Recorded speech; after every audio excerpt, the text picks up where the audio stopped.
Hey, everybody. Do you remember the cat and mouse one we just watched? He was awful. He got a bad ending. Her co-worker was awful, and she got a good ending. And poor Carl, well, he got his dates, didn't he? But stay away from her, Carl. She's ice cold. The mouse one. Stay away from... Just quit your job. Go somewhere else. Into a more normal... Get out of the Twilight Zone, dude. That's my advice for Carl. This one is called Rendezvous in a Dark Place. And we know the darkest of all places is the Twilight Zone. So that's where we're going to rendezvous. Let's get to it. Rendezvous is quite difficult to spell. But not as difficult as maneuver. At least certain spellings of the word maneuver. They got letters that you can't even type. The title of the one that's coming next week. Hilarious. We'll talk about it at the end. Oh. This isn't a dark place. This is the holiest of places. Oh, a funeral.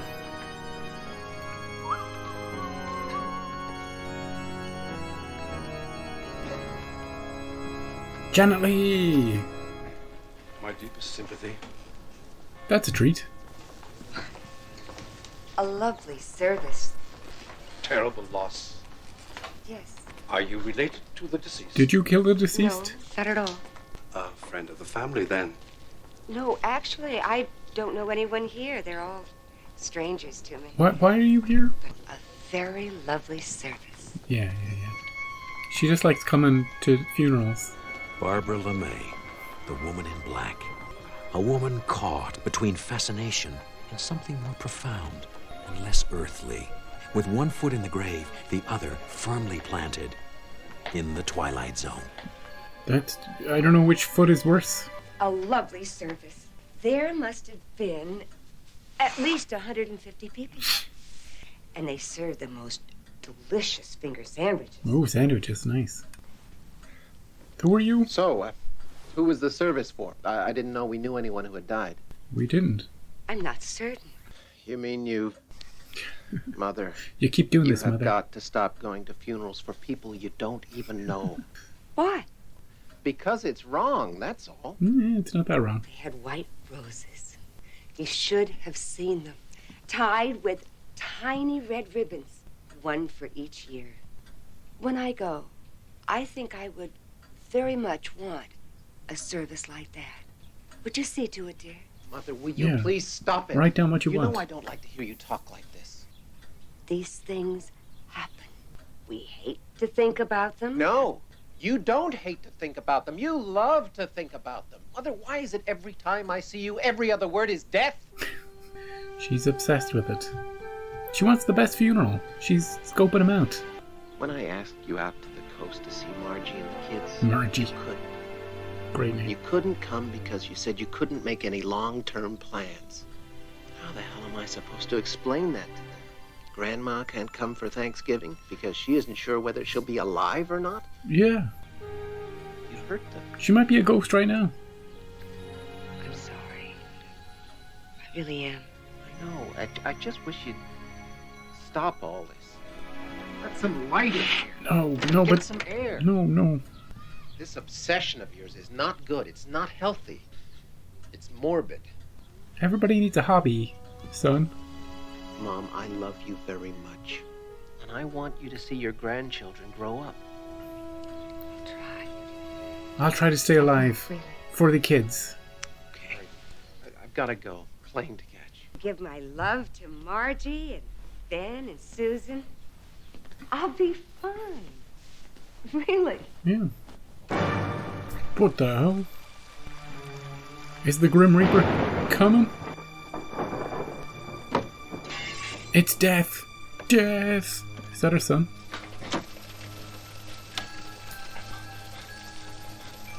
You're not her. You've got a gun.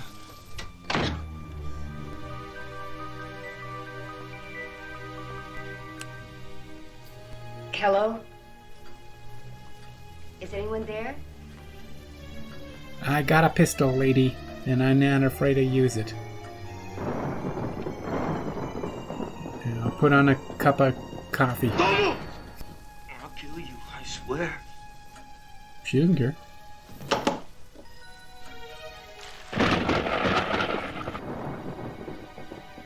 Get him a blanket or something. Yeah. Poor. I did what I could, but I think it's bad. I better call the hospital. No, don't want to die in no hospital. She'll go to your funeral. I'm dying, ain't I? You are. I'm not an expert, but yes, I think you are. I turned on the radio. They mentioned a robbery at an all-night liquor store. $27 and change. Ah, good score. Maybe it was worth it. Ain't that something? Yeah. Don't worry. I won't leave you alone. I'll wait with you. We'll both wait together. She's like an angel of death.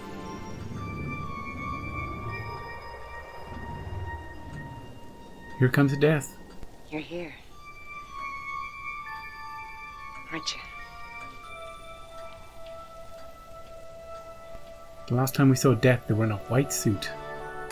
Driving a flying car, remember? In the Old West? Yes, I'm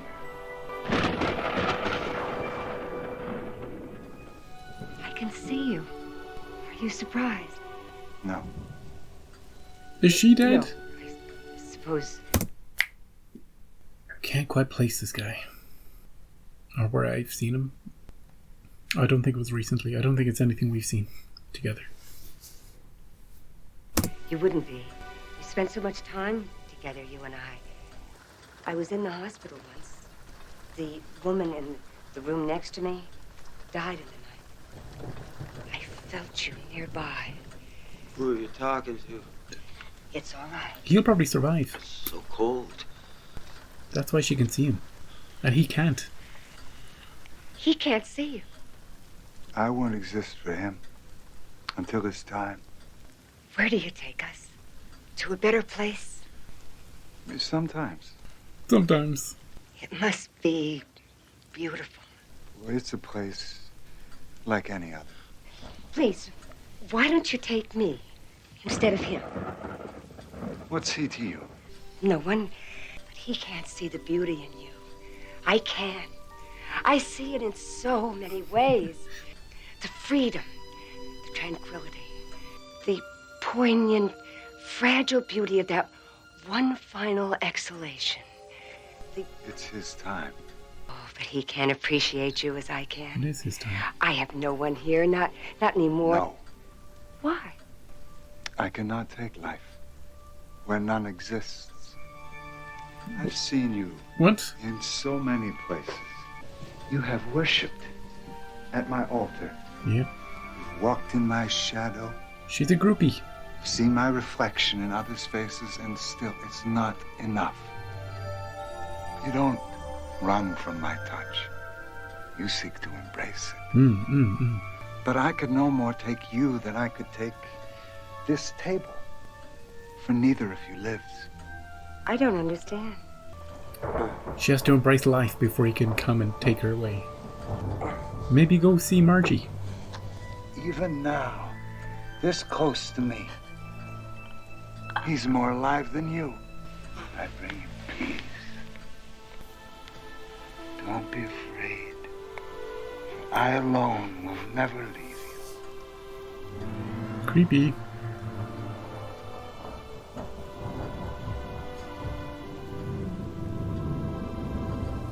You can't just leave. We've been together so much. What do you want me to do? Live. Go and feed the pigeons in the park? Is that living? See your grandkids. I don't have anyone. Your son, Margie. Don't you understand? My son, he doesn't need me anymore. Everyone I knew is gone. My husband, my friends. You took them away from me, and now you won't even take me. Am Am I not good enough? Am I not pretty enough? It's not your time. Please, stay with me. He's a busy man. You've got a lot of courage, Mrs. LeMay. Most folks would have been out of here in a second as soon as he fell. Yeah. He was harmless. He was in pain. Not anymore. Guess that's what they say, isn't it? The only two constants being death and taxes. That's right. Maybe you can Not always. talk to the tax man. Maybe he'll take you in. She's all dressed up pretty.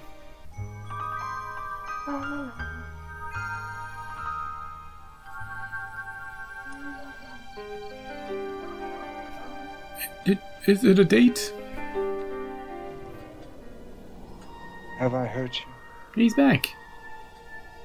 No. Yes. It wasn't my intention. No, it never is. It's just that one by one, everyone I knew went away. They went with you. I suppose I became jealous. It was their time. Yeah, it's as simple I suppose it was. simple as that. But there was more to it than that. I saw it in their faces after they had seen you. No more pain, no more weariness, no sadness, no loss, only peace. In the end, you're all we have. When my husband was dying, he suffered so much. And I couldn't do anything to help him. But you did. I think it was then that I began to feel love for you. She moved on from her husband real fast. Well, there are quite a number of pain pills in the cabinet. Even you can't stop me from making it my time. Killing herself? And- Don't do that. But I couldn't do it. I suppose it seemed too forward. I was never very good at being aggressive. I've often heard it said, among the living, there are always possibilities. Take my hand. No? Are we going on a journey? Now? In this last moment? Are you afraid of me? She's resisting a little bit. Oh, no. Where are we going? Where you are most needed. Maybe she can be the new I'm death. afraid he doesn't have much time left. I have to go. No, please. I'll be right back. Wait. It's okay. She's here. Better.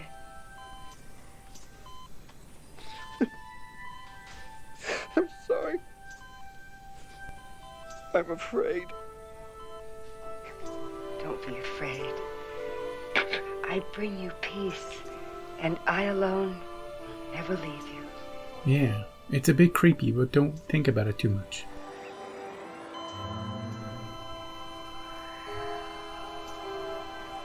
Oh, you did fine.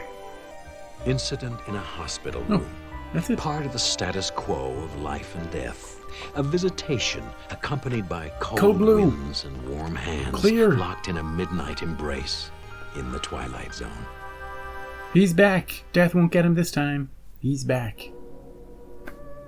But what about Margie and the kids? What about your son? He literally says, don't talk like that. And you're like, my son doesn't need me. Let's get out of here.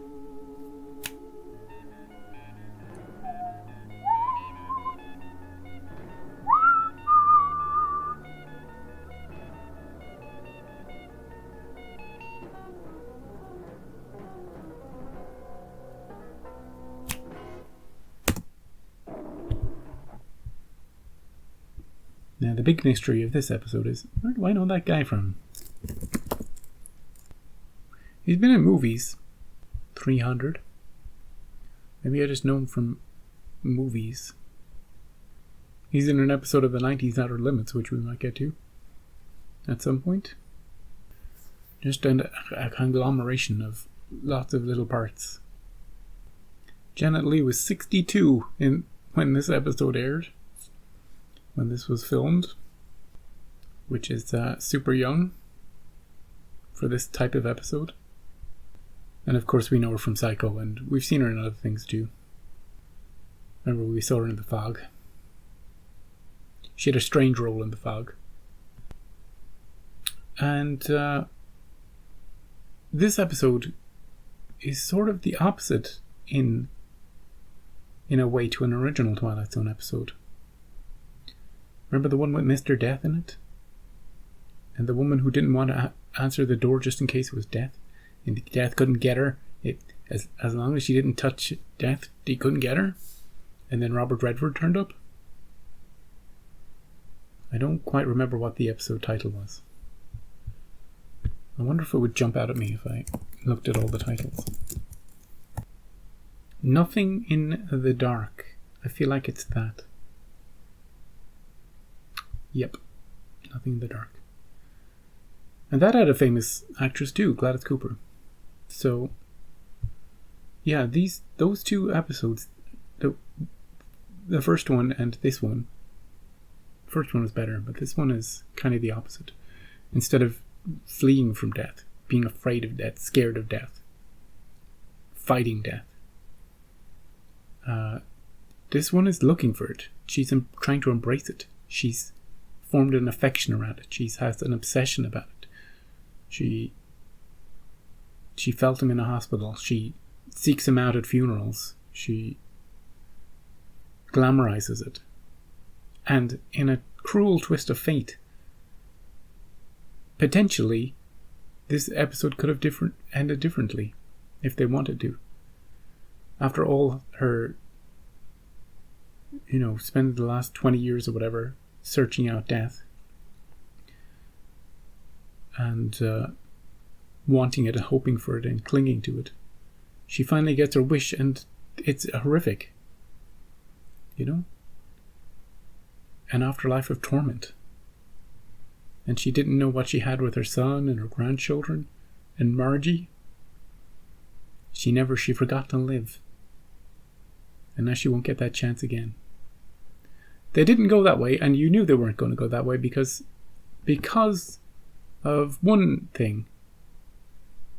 And that's the choice of music they played throughout the episode. Very gentle, very sweet, very lulling. And nothing at all felt sinister or twisted. Death was played quite well, quite understatedly. No big theatrics. He had a he was like a vampire actually. He had a presence when he was in the scenes.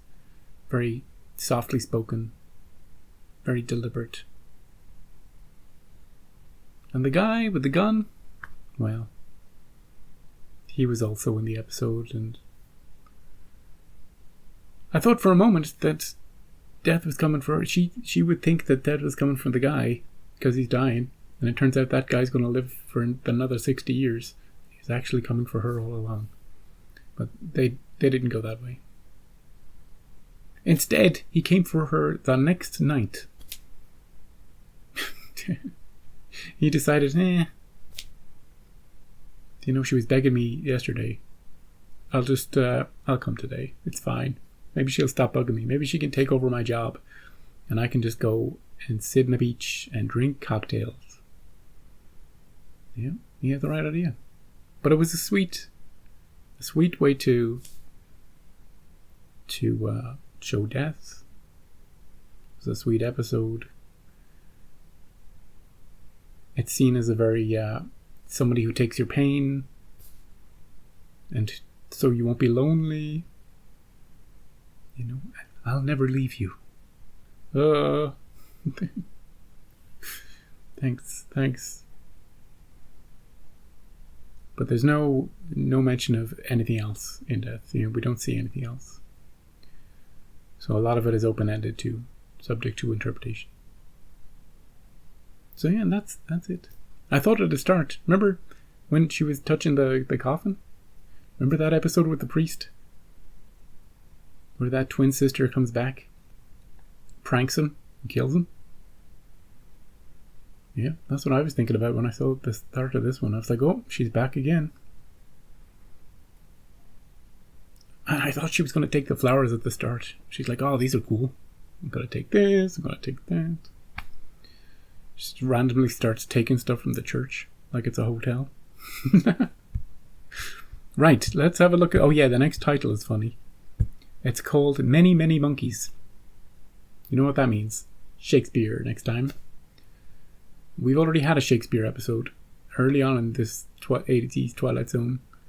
It was New York pilled, as they say these days. And it was loud and brash and not that good, but kind of funny. But I am expecting Shakespeare next time. Or monkeys. Or lots of monkeys. So, yeah, have a great week. I'll see you next time.